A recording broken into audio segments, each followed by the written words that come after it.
All right, welcome back to Power Slaves with Toby and Lori. We have our special guest tonight here. We're here with Emissary. How you guys doing?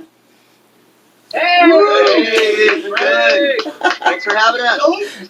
You guys know Jimbo. Jim is formerly of Silent Storm, and Jim has reunited with his bandmates from Emissary. So we're going to talk about Emissary, and we're going to get some background. So tell us give us some background, because a lot of people don't know, and we'll get into all of that about your guys' roots, where you started from. We'll talk about the book. So give us some background about Emissary and where you guys all started back in the day, and give us the rundown. Yeah, so I mean, in '89, I had a little garage band. We called it Emissary, and I drew the logo and wrote the lyrics, and we put together some very mediocre demos, and played around to our friends, and it wasn't much, and a few years passed. I went to a couple other bands and ended up moving to Medford and meeting this guy here, meeting Tim Dolan, and we clicked. There was instant chemistry, and we've always considered the band that we formed to be the real Emissary. And the thing I did in Vegas was, we call it the pilot episode. Because you ever see the pilot episode of like your favorite TV show? And it's like, they got like the wrong Ginger and Marianne or whatever. Gilligan looks like Skipper. You know what I mean? Like, Mrs. Howell's a brunette. Whatever. It's like they're still figuring it out. Like they don't have it down yet. So once he and I hooked up, then it was like, okay, this is really Emissary. And so I just brought over the name and the logo and the lyrics, and we kind of started over from there. And that's where we were kind of born from. And then went through a few lineup changes. What year in the was early this? days, and Eric Hoover. What's that? What year was this? Oh, that was '93. Yeah. Okay. So yeah, it was the first thing was, like I said, '89. Then I did some other stuff, and then when we met up, that was '93, and Eric came in on drums, and he was part of what we called the classic lineup, and so there was kind of two main lineups in the band, and then once Pete joined the band, then we played our biggest shows. And it was, we were kind of a big deal a big fish in a little pond, and Pete joined up, and we became a bigger fish, as it were. So the big fish is in the Pacific Northwest, right? Well, it's weird. We're from Southern Oregon, so we kind of, I always felt like we were a little bit left out of that scene. And also in Northern California, we're kind of like at this weird spot. You guys, I don't know if you've ever been to the West Coast, but so the I-5, so that's the interstate that runs from California almost up to Canada, right? Yeah, it goes to Canada. So we live in a place where we are 5 hours from Portland and 5 hours from LA or Bay Area. Like 7 hours from San Francisco. Yeah, 7 hours. So we're in this weird place where not a lot of people know about the Southern Oregon or the Rogue Valley, and it's only like the Shakespearean Festival in Ashland. That's like a big thing. Yeah, and now bands are starting to stop here. It's a great spot to a midpoint to stop between Portland and San Francisco. So that's why we get bigger shows like Tesla tomorrow, for example. Okay. So '93, you guys have got your core group of people, and you're starting to play and get big and do your thing, right? Mm-hmm. And so what happened? '93 to '96 was kind of like the when we were playing all around here, and we did some pretty big shows. Played with we opened for Dokken when they did their 94, 95? 95 when they put out Dysfunctional. We opened for them. We played with the Cherry Poppin' Daddies. I don't know if you know who they are. They're like a big swing band. They're from Eugene, I think. We played our biggest show with them in front of 1,500 people. This melodic thrash band opened for a band that had horns and stuff, Yeah, and we traveled around a bit. We went down to, because Tim's from the Bay Area, so he said, I grew up going to these clubs, and I'd like us to play some of these. You can tell them about where we played down there. Yeah, there are some classic videos of James Hetfield when he's picking up the Kill 'Em All. He said, "This is our new album on Mega Force Records. Who wants this one?" Well, that's at the Scone in San Francisco, and right across the street is a place called the Rock on Broadway and the Mabuhay Gardens, and that's literally where Exodus would play. Exodus played downstairs usually, but upstairs I used to go to shows where Death Angel and Legacy before they were Testament, and Violence. Violence, and but Death Angel was the band that I really liked, and the classic thrash. but Metallica played. Yeah, and then before Kirk joined Metallica, he was playing at the MAB with Exodus and bands like that. And then there was, across the bay, there was Ruthie's Inn. So you'd go over to Berkeley to Ruthie's Inn and see all those bands, and then you'd come over into the Bay Area and either go to the MAB, the Stone, or the Rock on Broadway. So it changed names, and I got us in. I don't know how we got in. I don't remember how we got in, but we ended up getting in. And it was like a dream for me because I was a kid going into this place and seeing Death Angel and Spastic Children, and that's James Hetfield's other band, and just all of these bands that really Mordred and those bands that really kind of shaped my love for that kind of music, and then we got to go play that a few times, and my dad, interestingly enough, was with the 49ers. He's a NFL coach. So he had a deal with, the 49ers, before every game, they would stay at the Marriott, the airport Marriott, just so everybody knows where the players are the night before the game.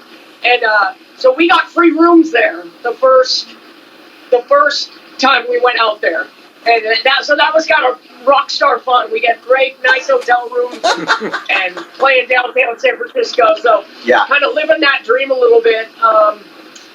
So, and then we actually had another show there, and then we had a third show booked, basically with Overkill and Propane. Oh, wow. And man, it didn't happen.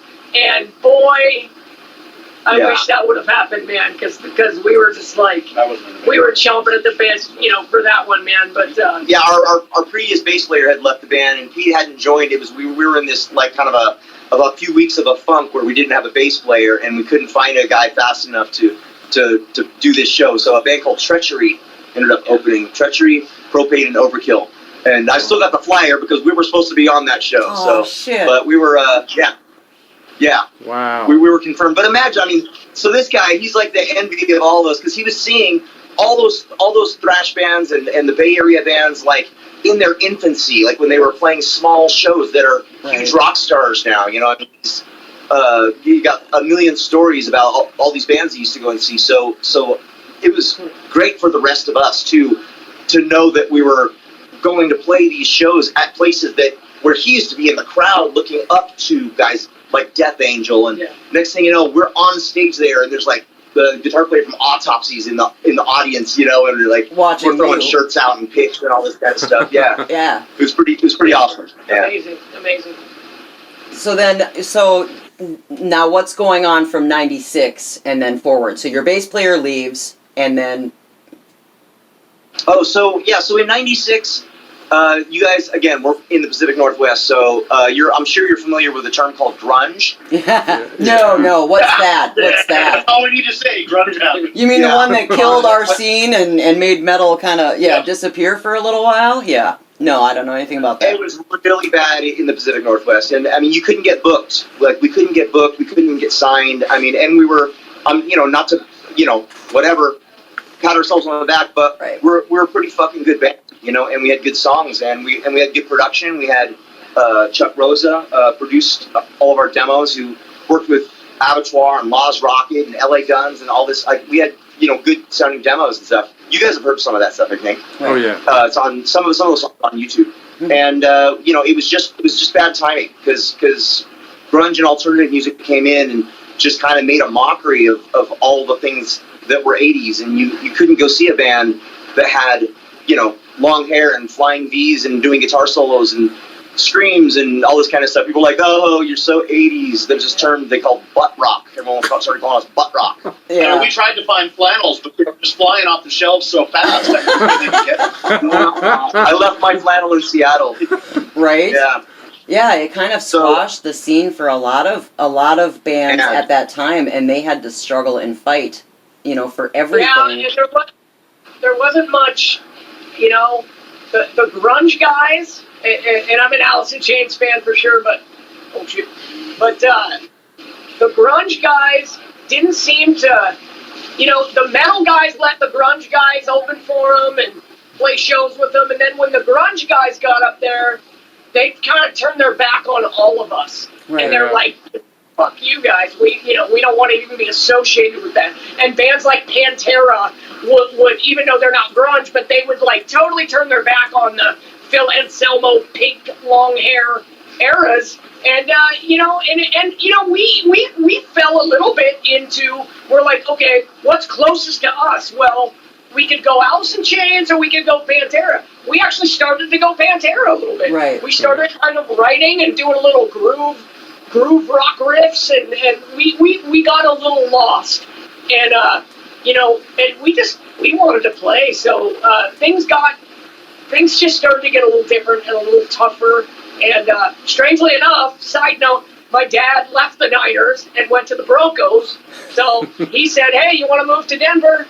So I was like, "Yeah, okay, I'll move to Denver," and then kind of squashed it for me, so I left, and Pete and I were playing in I don't want to call it grunge, but we were definitely doing more Alice in Chains style stuff on the side. More alternative hard rock. More hard rock, and just hoping that somebody picked that up and liked it, because we just wanted to play live and stuff. And then and Eric went to when he left the band, he went on to he's been basically playing drums, he's played all over the world doing cover gigs. Playing in. I sold my soul for money. Yes. Yeah, he ended up playing on cruise ships and playing in casinos and making a living at it. And Tim ended up doing the same thing. Just to be on the stage. Just to be able to be on the stage performing. So, and as you guys probably know, I stayed in the business, but I had a record shop and a distro and. Was booking bands, so I stayed active in music, just not performing as much. When it was like, okay, you live in a place where the kind of music you love isn't accepted, I just couldn't bring myself to, join a band that sounded like Candlebox or something, at the time. So I kind of I took a hiatus for about a decade from performing. Well, and so that's kind of what happens. Like, everybody kind of does their thing. People fracture. Emissary kind of goes on hiatus, really, and you kind of stop doing your thing, and you're not. Yeah, we all just went our separate ways. Right, and so everybody's kind of off doing their own thing, and then, like, we know you from the Silent Storm thing. You kind of did your thing, and then all of a sudden, oh, okay, well, this book. Tell us a little about the book. I want to hear you tell about the book. So I came in contact with one of the guys that was putting the book out. A guy named James Beach. He owns a company called Northwest Metalworks, and I was briefly in a band called Cruella, and he put out the Cruella records on vinyl, and that was how we met. And the book was pretty much finished, and he just knew the name Emissary. He didn't really know much about us. And people were always referring to Jimbo from Emissary. And one day he said, "Did you guys ever play up here? I know you're from Southern Oregon, but did you ever come up and play in Portland?" And funnily enough, we played in '94. We played a place called the Roseland Theater 2 or 3 times. And that place it's a pretty big deal to, be able to get in there. And I said, we played at the Roseland. He said, can you prove it? Do you have any flyers? I said, I got this ticket stub from 1994 and scanned it and sent it to him. And he said, all right, you guys played in the Pacific Northwest before 1995, because the book goes from 1970 to 95. It's the whole story of the scene of Queensryche and Alice in Chains and, Annihilator and Heart and basically Sanctuary. Yeah, all the Pacific Heir Apparent is in there. All these bands from the Pacific Northwest. And even though we weren't really part of their scene, we did go and play in their area. So I sent him a bunch of photos and a bio, and the book came out, and I didn't know if we were going to be in it or not. And lo and behold, open it up, page 122. Boom! There's a picture of us, and if you get the hardbound version of it, there's a color photo of us, full bio, all the members of the band and everything, and that's kind of what started this rolling again. People started talking about Emissary again because we ended up in this book. Well, and then Eric Hoover says, it's been 25 years. What if we got back together and just for shits and giggles, let's go and re-record the whole songs. It's a dad band, right? So we thought, just for fun, COVID had wiped out everything. A year of shows for Silent Storm. The record was done. Those guys were losing interest, and it was just kind of perfect timing that he suggested we record some stuff, and I put it out there on Facebook saying we might get back together and re-record some stuff. And out of nowhere, Underground Power Records from Germany hits me up and says, I've got your old demos. We had no idea that these cassettes had made it around the world. You know how collectors are, the tape traders, yeah. So he says, I'm a fan. If you guys want to do a new record, we'll put it out on CD and vinyl. And then we just started talking to each other again, saying, this could be fun if we did this. And things have just been falling into place. We're working with some great people. Tim talked about that in the other interview we just did. Right. That we've got some pretty heavy hitters, in our corner now for working on this new album. And we just got Charlie today. And Charlie over here. Say hi, Charlie. How you doing? So Charlie came. Charlie from the East Coast, right? Yeah. They make fun of the way I talk. That's why I keep him quiet. He's Charlie. No R. We love that. Like the Overkill mascot, Charlie. I love it. And he's a crazy sicko like the rest of us. So he fits right in. Crude sense of humor, the whole bit. And these guys can tell you how he ended up hooking up with us, because that wasn't anything to do with me. So Tim and Pete were playing in a band that was touring with Charlie's old band. Yeah, we were Pete and I. After years and years, I was in another band in Denver, from the Denver area, but we were really kind of stationed out in New York. We would do, for some reason, our business was more in New York and Las Vegas than it was in Denver. And we got booked on a TV show in New York, and then our other bass player he was just young and entitled, and I just told our guys, I don't want to deal with it. I don't think he's going to stick around, and I don't think he's going to blah, blah, blah. Anyway, so I said, I know a guy. I got a hold of Pete and, said, hey, just learn, here are a couple songs, basically probably only one. They're really not challenging songs. And, we're going to fly into Denver. Then we'll fly out to New York. And then we'll go. We went to the Guitar Center, bought some gear, played on a TV show, returned the gear at the Guitar Center, and scandalous. And we flew home, and so Pete jumped in there, and then the main guy in our band, our lead guitar player or whatever, he really liked Pete, so he's like, have Pete join. So then a little while later, we had a tour. We jumped on our little bus and we went to the East Coast, and we had a tour with a band called Venray, and then Surrender to Eden. And then Charlie was in Surrender to Eden, and he's probably the one I kind of gelled with the most. I liked the way he played, and it kind of stuck in my mind since that tour. And then he lives in Wyoming, not too far from Denver. He's about 6 hours out from where I am, because Casper's about 5 hours, and then another hour. And then we were trying to connect on and off. He's a phone call guy. I'm a text guy, and so we kind of kept missing each other. He'd call and I'd text him back. I'd be like, I don't want to talk on the phone, dude. I don't like it.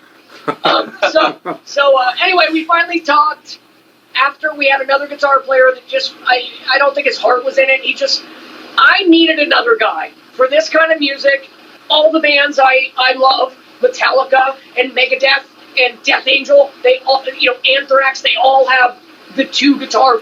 And I don't like when a solo comes up and you lose that. Right. No offense to our wonderful bass player, but I just like that rhythm to keep rolling. So we had a guy from here that was, I think, trying to learn the stuff, but he was struggling with it. And we talked to him and we kind of confronted the situation and said, where are we?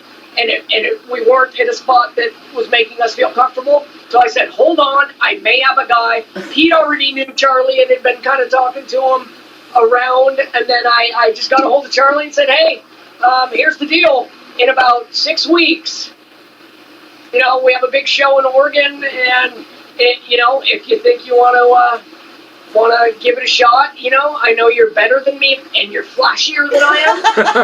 but I'm a fucking lead guitar player, man. Fuck back. No. I was willing to give him half the sum. I'm like, you take half, I'll take half. It's a beautiful peanut butter and jelly. Peanut butter and jelly. There you go. It's a beautiful thing. They've got completely different style lead guitar styles too. So we go together like Ramalama Ding Dong. Like peanut butter and jelly. We do. It's working out. So Charlie gets the call, and I just trusted Tim and Pete. They said, look, this guy's amazing. And they show me a couple of videos from Surrender to Eden. And he's all over the place. He's the Energizer Bunny. He's just running around and just shredding his face off. For real. Like, we're just like, well, like, that's the guy? He's like, wow, we're all going to have to step up our game a little bit, I think. So yeah, we got the power up here. So this is just recent, like you said 5 weeks ago. Yeah, I received the material 5 weeks ago. It was really like 4.5 weeks ago when I started learning the songs. Sure. And Tim likes to talk about how easy this stuff is. My fingers are bleeding, okay? It's not as easy as he says. And it put more pressure on me, like, come on, this stuff is easy. We're going to play Smoke on the Water, Brown Eyed Girl, just come play a show. And I was hitting it hard. And then last minute, we're like, oh yeah, you're doing the solos, right? I hope you wrote them already. Yeah, that was a little knuckleball. No pressure, right? So the gig that you're playing tomorrow is for Tesla. You're opening for Tesla. Direct support. Yep. Josephine Fairgrounds. Yep. Josephine County Fairgrounds in Grants Pass, Oregon. So that's we're originally from Medford. Grants Pass is about 45 minutes away. Okay. So that's tomorrow, and then what's after that? You mentioned that there's another one on the 21st and 22nd. Yep. You guys want to talk? Yeah, we will head down to kind of near the Bay Area, which makes me happy. Ukiah, definitely. No, I mean, I'm excited. Ukiah, California, on the 21st at the Redwood Middle Fest. Sorry, puppy's freaking out. Yeah, and I'm excited because there are some great Bay Area legends playing, and in fact, the band playing right after us, or that was supposed to play right after us, actually has the old drummer from Death Angel right now in them. So, and Blind Illusion, they had been around a long time and played a lot of great shows. And so I'm really excited about that. And Mordred is playing, another band that I really liked. They were kind of like Death Angel, actually, but with a little more funky bass added, and vocals are a little different. But, yeah, so California, here we come if they don't shut down in the next week or so. I was going to say pending if they don't shut down. Right. Yeah, it's an all-day outdoor free festival. So there's 22 bands or something, and Schizo's on there, and Lich King. You guys know Lich King? Oh, yeah. Yeah, so they're headlining it, and and I know some of those guys because I booked them here a few times. You booked them with us actually when I was in a band called Core System Philly. Yeah. Great band, a lot of fun. Yeah, first time I booked Lich King was I booked Pete's old band open for them. So yeah, we're gonna be seeing some old friends and hopefully making lots of new ones and making some fans as well. Right. It's kind of a little bit more of a thrash festival. It's a little different than Tesla because Tesla's a little bit more just kind of hard rock, right? Right. So definitely two different vibes going on there. Well, but I mean, at the and same. then the day after the 21st, we come all the way back up to the Rogue Valley on the 22nd, and we're playing something called S2S Summerfest, and there's all kinds of different acts on that. There's punk rock bands and rappers and all kinds of stuff, and we're headlining that. Oh, wow. So, I mean, this is really kick-started, kind of, like you said, it's like a reunited 25-year reunion, so to speak, but now it's really kick-started getting you guys back into the swing, and now somebody wants to re-release your demos. Tell me a little bit about that. So there's two different versions of the album coming out. They offered us, they said, we want to put it out on CD and vinyl, but then they said, we want to do a deluxe version where it's the new recordings, which we're re-recording sort of like the best of the old demos, and then we've written a handful of songs, newer songs as well. And then disc 2 will be the old demo versions of the songs. And then when you get the vinyl, there'll be a deluxe version of the vinyl as well, where you get the vinyl and there'll be a CD inside of the bonus demos. Oh wow! So we couldn't get it all done in time for this string of shows. So we did this. I'm going to show you something. You listeners won't be able to see this, but we have an EP. It's a summer tour EP. And what it has on it is The Silent Streaming, Crash and Burn, and Ruler of Defiance, new recordings. And then afterwards, you get the demo versions of the same 3 songs. So it's a 6-track, limited edition EP. Got some cool bonus stuff we're throwing in there.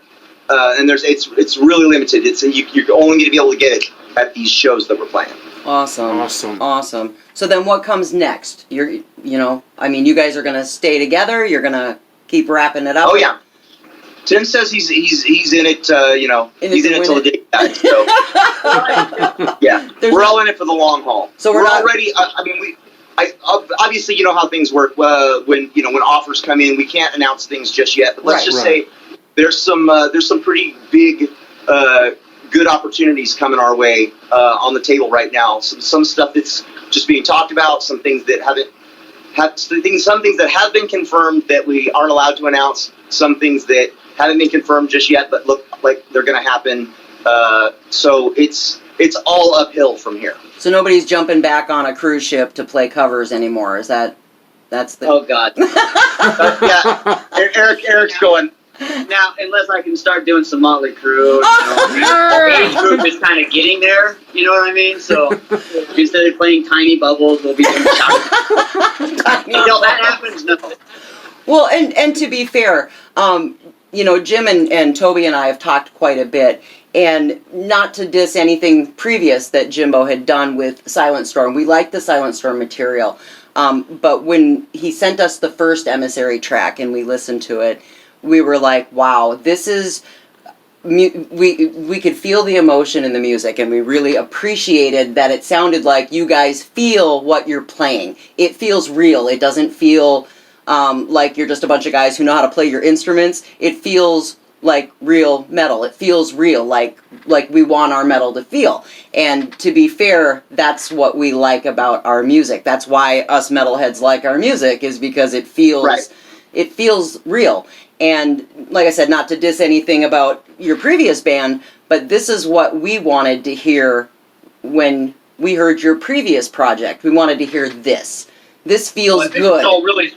I think it's all really personal for a lot of us. At least the 4 here. Charlie, he's new in the band, so he's developing that love for it at this time. But for us, I think it really held a special place in our hearts as just a band that we were in when we were in our early 20s, and it just kind of held as something really special to us. So when the opportunity arose to play it again, to come back together and do it, like that same youthful energy just really was it, like wherever it was hiding, it just jumped right out, and you really can feel it. I feel it when I play it, and I can hear it on the album, and it does really just it feels really good. I think there's a little bit of a chip on our shoulders, at least mine, because I do remember how it ended, and it ended with a lot of disdain for what we were doing from the younger kids growing up. And if you're not Nirvana or Soundgarden, then we were the uncool. And right now, I don't care what anybody thinks. I know that we're good. I know the stuff we write and the stuff we're recording is good. And you know, I've done a lot of musical projects in my life, and I've been paid good money and played some great, exciting things. But this is where I want to be. This is the project I want to be a part of. Right, and you know, like I said, we felt it. It was just like when he sent the first track, we were like, "Oh my God, this is what."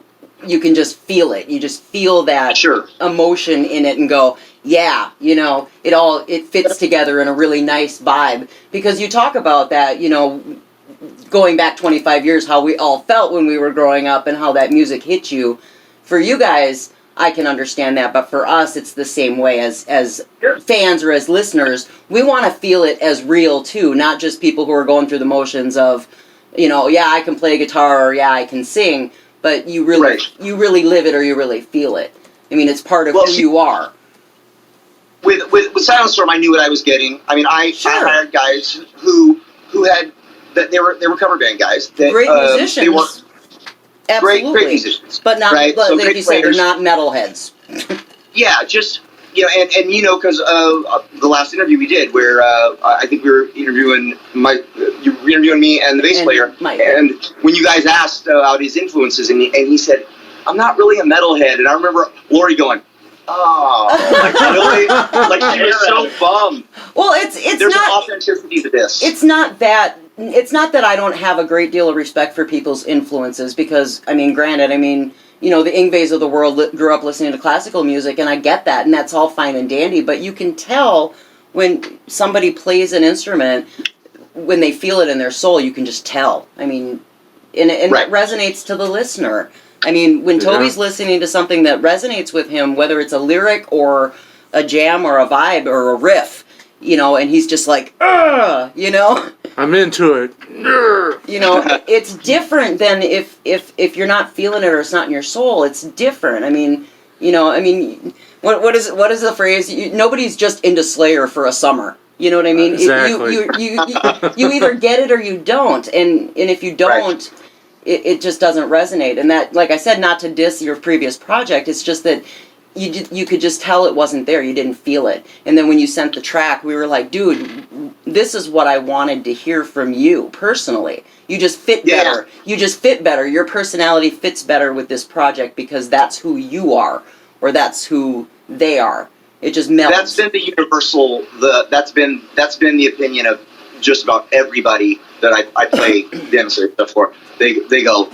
It starts the same way. They go, hey, not to diss Silent Storm, but you know, I kind of like this more. You know, it's just like it. It just feels better. It just feels better. And when something feels better, you want it more. It's just the way it is with music. You know, in general, I think that's why it resonates with us. We like all different kinds of metal, but Charlie was in an original project before this. He wasn't. I mean, I don't know if you've ever played covers. There was a period, yes. I did a couple covers. Right. So I was unsure of how if he was gonna even like the material, because he says, you know, I've never really played thrash metal or anything like that before, you know.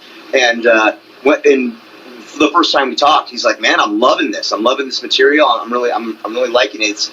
It's different than a lot of the stuff he's played before, but his excitement about it is the same as the rest of us. It's new to me. It's a challenge to me. It's I do like it, which is what you were talking about. It makes a difference. If you don't like it, you're just there for playing the role, playing the part. Right. You know, be trying a cheap imitation. But I'm not feeling that. I'm feeling it, especially as the rehearsals progress. And I feel the tightening up. I'm getting ready. We're ready for tomorrow night. Yeah, I can guarantee everyone that we're ready for tomorrow night. Right. Are you guys going to be able to video that at all, or get? We'll get as much stuff as we possibly can. We'll get some from the stage behind our drummer. Yeah, I'm gonna put a camera right behind my head, get my view of the goings-ons. And we pulled the old, hey everybody, we're shooting some historic documentary video and blah blah blah. And so if you video us and you can take pictures, send them on into the Facebook page. We'll post them and we'll send you gifts back for some stickers, or just get people to want, because it is a historic day for us, man. Yeah. 25, we're getting on stage playing the biggest show we've ever played in front of you know, a lot of people, and we're playing with a legendary band that you know, I look at Tesla and I'm like, how big that love song got. That was like the big, you know, that was a Wanted Dead or Alive type song, man. That was huge, and it still is huge when the girls hear it. Not to stereotype, but when girls love that song, and for us to be able to play with a band that I saw when MTV was out and they came out with Modern Day Cowboy, and I was like, oh my God. I remember that too. I remember that. You know, and that's another reason we have 2 guitar players, exactly for that reason. Just like them and Night Ranger both are 2 bands, they're a little different, but they have the 2 guitar players they can do. And we're not just holding down rhythms, we're doing some harmony parts, we're making it up as we go along, and when we find something that sounds cool, we'll stop and we'll say, hey, wait, you go to this note, I'll go to that note, let's see how that sounds. We'll do it, and Jim will get this little kind of shimmer in his eye and be like, and then we'll go, good, it's going to work, let's go. So it is a historic moment for all of us to step out on that stage and see all those people, and I'm going to be seeing people. I will recognize faces I haven't seen in 25 years, literally, and it's going to be really, really cool. And to document that and to let people know, hey, film what you can. I'm excited to look at YouTube the next couple days after this and see what people are throwing up there. And we did pretty well as Emissary in the past, and we had a good name.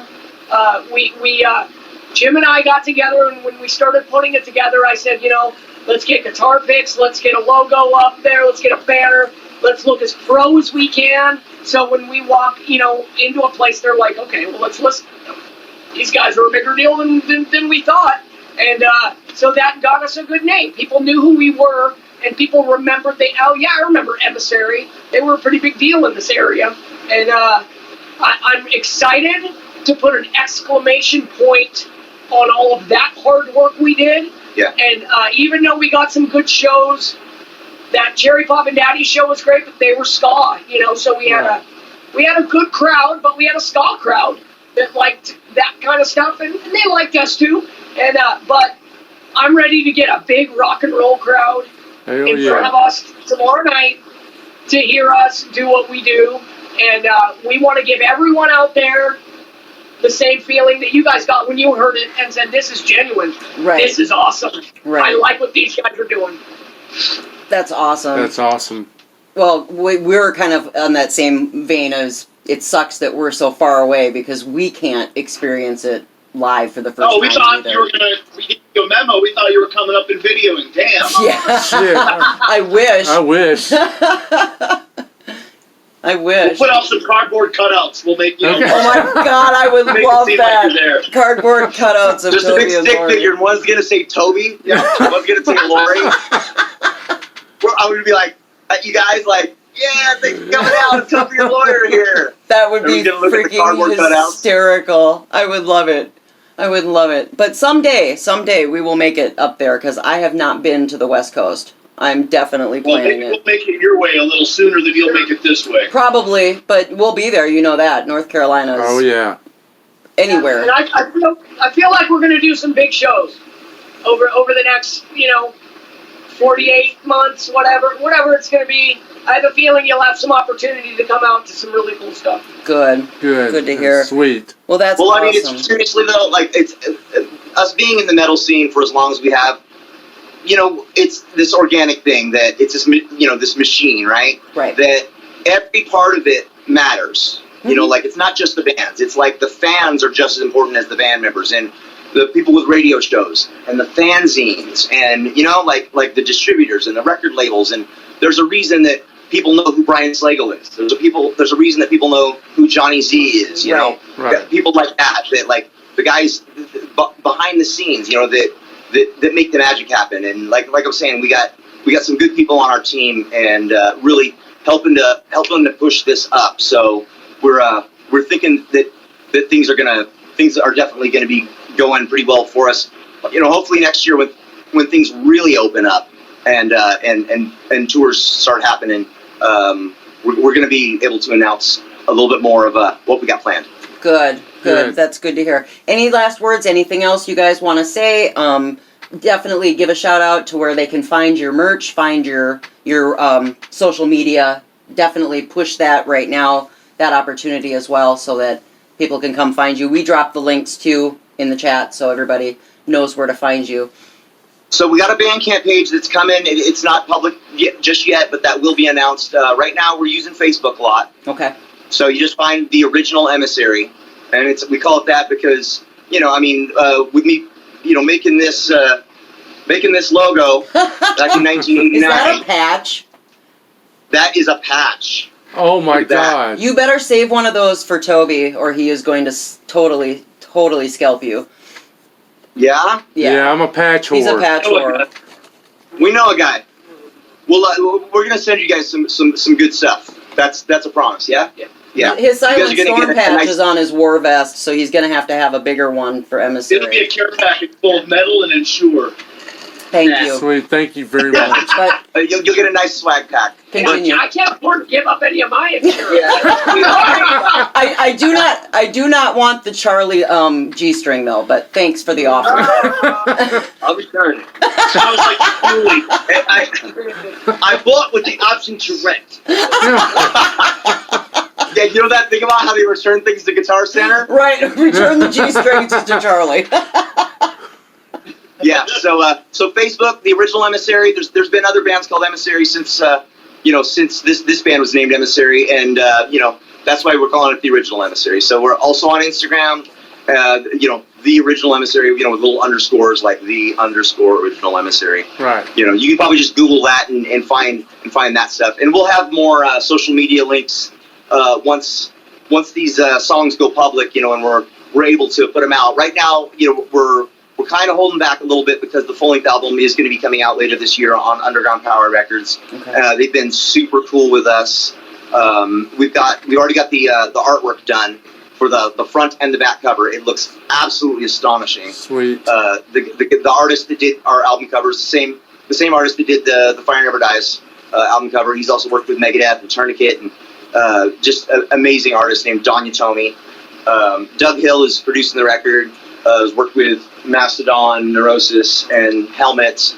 Done a lot in the business, and even our mastering engineer, Jamie King. His name is probably on half of your record collection. He's worked with everybody, and we got a guy from Capitol Records that did a master of the silent treatment, and that master is the one that's on the tour CD, the summer tour CD, and the Jamie King version is going on the full-length album. So there is a little bit of a different version of the silent treatment that is on this limited edition summer tour EP. So yeah, lots of good things coming. Awesome. Sweet, awesome. Any last words? Anything else you want to say? We love you guys. He's like, no. He's like, no. No. Just make sure you rock it tomorrow, and definitely stay in touch. We'll be playing more. We got the 3, but we'll play more. So. That's awesome. Thank you guys so much. Thanks so much. Thank you for all the support. You guys, I love you guys, and I'm sure these guys do too now. Except for Toby. We hate Toby, but we love you. Whatever. Wow.